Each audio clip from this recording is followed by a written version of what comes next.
मेरे पिता निर्दोष है। अगर कोई सजा देनी है तो मुझे दीजिए। दरबार सन्न रह गया। राजा ने राजकुमार की ओर देखा। अर्जुन ने कुछ पल सोचा, फिर कहा, अगर हरिदत्त ने राजकोष को नुकसान पहुंचाया है तो उसकी भरपाई उसकी बेटी करेगी। सब चौंक गए। राजा ने पूछा, कैसे? अर्जुन की आवाज कठोर थी। मैं काव्या से विवाह करूंगा। ये शादी सजा होगी, इनाम नहीं।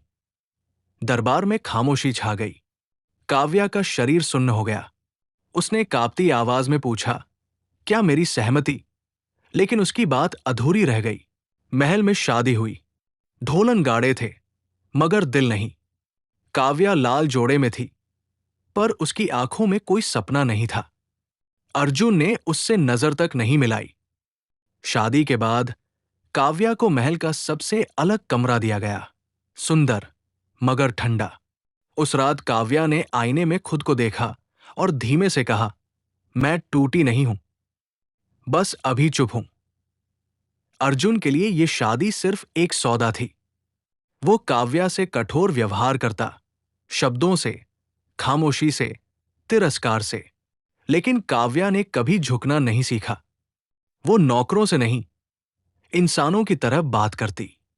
महल के नियमों को समझती, मगर अंधे होकर नहीं मानती।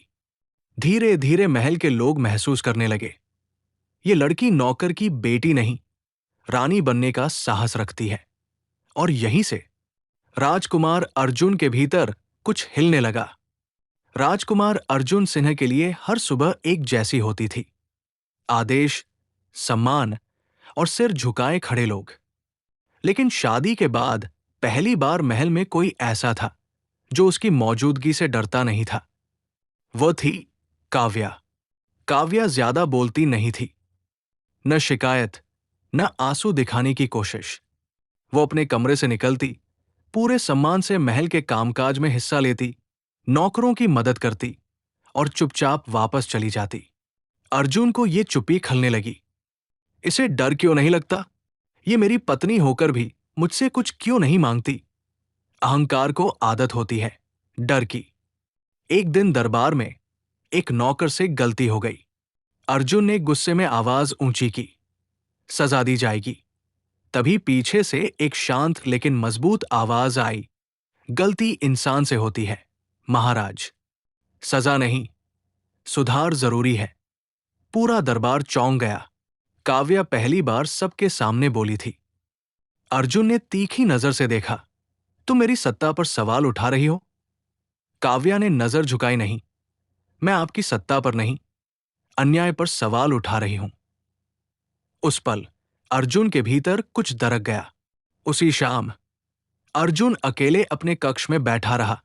उसे याद आया कैसे बचपन में उसे सिखाया गया था कि राजकुमार कभी गलत नहीं होता। लेकिन आज एक नौकर की बेटी उसके फैसले पर सवाल कर गई थी, और वो गलत भी नहीं थी। धीरे धीरे महल में बातें फैलने लगी। नई रानी अलग है। वो दया को कमजोरी नहीं मानती, वो इंसाफ की बात करती है। अर्जुन को ये सब चुभने लगा। उसका अहंकार कहता, मैं राजकुमार हूं, लेकिन उसका जमीर फुसफुसाने लगा, और वो इंसान है। एक रात महल के नौकर हरिदत्त की तबीयत बिगड़ गई। डॉक्टर बुलाने में देरी हो रही थी। काव्या बिना डरे अर्जुन के पास पहुंची। अगर मेरे पिता को कुछ हुआ तो उसका बोझ आपकी सत्ता नहीं उठा पाएगी। अर्जुन तुरंत उठ खड़ा हुआ, खुद डॉक्टर लाया। पहली बार उसने कर्तव्य को अहंकार से ऊपर रखा। अगली सुबह अर्जुन ने आईने में खुद को देखा। राजसी वस्त्र थे, पर आंखों में गर्व नहीं, थकान थी। उसने खुद से पूछा, क्या मैं सच में महान हूं या बस ताकतवर? और जवाब चुप था। महल में उस दिन अजीब सी बेचैनी थी। राजकुमार अर्जुन सिंह का मन अशांत था। पिछली कई रातों से उसे नींद नहीं आ रही थी। काव्या की बातें, उसका संयम, उसका आत्मसम्मान, सब कुछ उसके भीतर सवाल बनकर घूम रहा था। अगर हरिदत्त निर्दोष हुआ तो? ये सवाल अब उसे डराने लगा था। उसी सुबह राजकोष का नया मुनीम नियुक्त हुआ। काव्या संयोग से महल के एक पुराने नौकर की बात सुन लेती है। रत्न तो उसी रात निकाला गया था जब पुराने मुनीम अकेले अंदर गया था। काव्या चौंक जाती है। वो बिना देर किए सीधे अर्जुन के पास जाती है।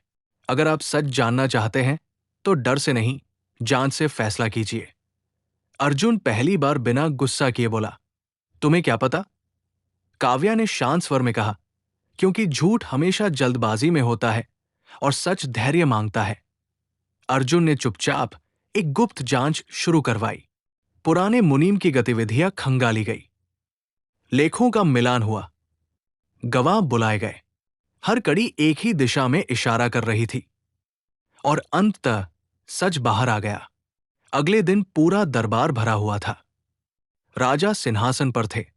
अर्जुन गंभीर चेहरा लिए खड़ा था। उसने घोषणा की, राजकोष से रत्न चोरी हरिदत्त ने नहीं, बल्कि हमारे ही पुराने मुनीम ने की थी। पूरा दरबार सन्न रह गया। हरिदत्त की आंखों से आंसू बह निकले। काव्या की मुट्ठियां कांप गई।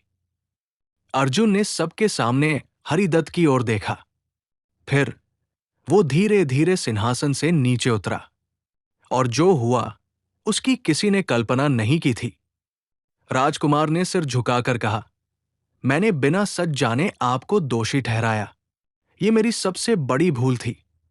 दरबार में सन्नाटा टूट गया। राजा भी अवाक थे। सबकी निगाहें काव्या पर थी।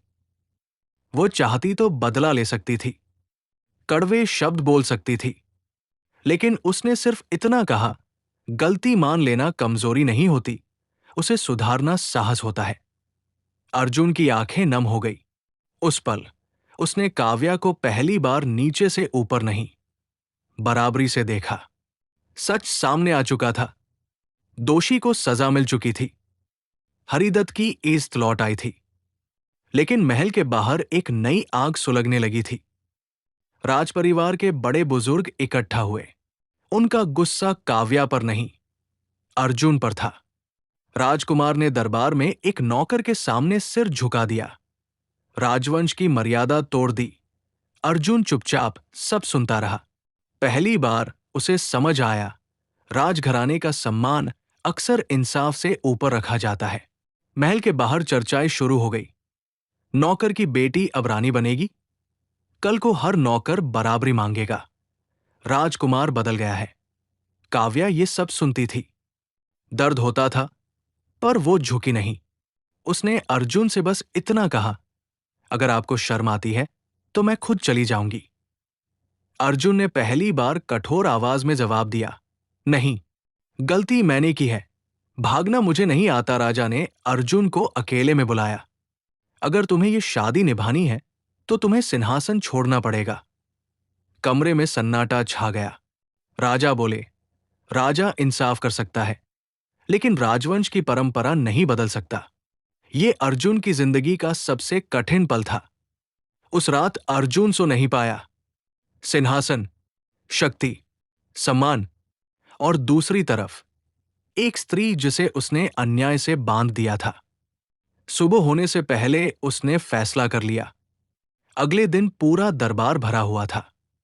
अर्जुन सिंहासन के सामने खड़ा हुआ और बोला, अगर इंसाफ की कीमत मेरा ताज है तो मैं उसे खुशी खुशी छोड़ता हूं। पूरा दरबार सन्न रह गया। उसने आगे कहा, राजकुमार होना जन्म से मिलता है, लेकिन इंसान होना चुनाव से। राजा की आंखों में आंसू थे। काव्या ने अर्जुन को देखा। आज पहली बार उसे लगा, ये आदमी उसका पति नहीं, उसका साथी बन सकता है। सिंहासन छूट गया था। महल पीछे रह गया था। राजकुमार अर्जुन अब सिर्फ अर्जुन था। कोई ताज नहीं, कोई पहरेदार नहीं, कोई डर नहीं, बस एक औरत और एक अधूरी शुरुआत। अर्जुन और काव्या ने राज्य से दूर एक छोटे से नगर में जीवन शुरू किया।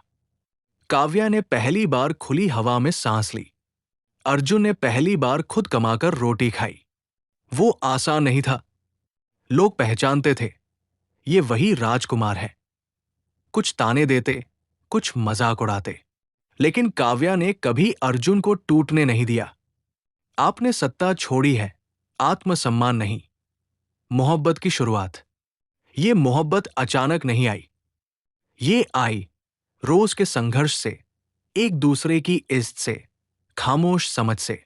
अर्जुन अब हुक्म नहीं देता था, वो पूछता था। काव्या अब डरती नहीं थी, वो मुस्कुराती थी। एक दिन अर्जुन ने कहा, मैंने तुम्हें सजा समझा था, लेकिन तुम मेरी सीख बन गई।